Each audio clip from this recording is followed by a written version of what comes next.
Bienvenue dans les bulles d'infos pour faire pétiller votre management. Je suis Elena Frémondière, cofondatrice du Management Sensationnel. C'est quoi les 3 rôles du co-développement? C'est quoi? Quoi? Participer à un groupe de co-développement professionnel, c'est développer ses capacités grâce aux expériences d'un groupe afin de collaborer et agir mieux et autrement. 3 rôles sont tenus par les participants à un groupe de co-développement professionnel. Voici l'essentiel de chacun de ces rôles.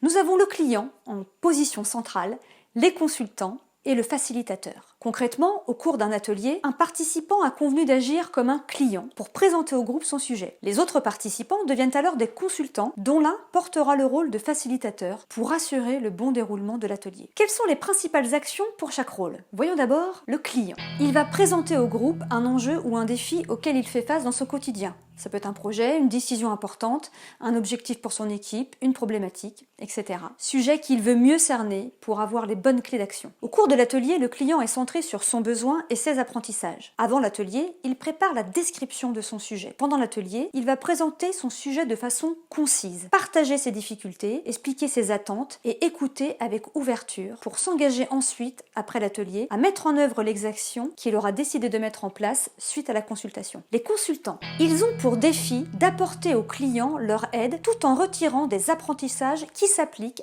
à leur propre pratique. Au cours de l'atelier, ils sont centrés sur le besoin du client et sur leurs propres apprentissages. Pendant l'atelier, ils aident le client en proposant des pistes de réflexion et d'action et en partageant leur expérience. Individuellement, ils améliorent leur pratique professionnelle en tirant leurs propres apprentissages de ces partages. Le facilitateur, par sa maîtrise de la méthode et ses compétences d'accompagnement, il assure la bonne dynamique du groupe et fait progresser les apprentissages afin d'atteindre les objectifs fixés par le groupe. Pendant l'atelier, il dirige le processus et inspire la réflexion pour stimuler les apprentissages. Selon la maturité du groupe et son niveau de maîtrise de la méthode, le facilitateur peut être un consultant coach extérieur, garant d'animer, de faciliter et de faire progresser le groupe tout au long de leur parcours de co-développement.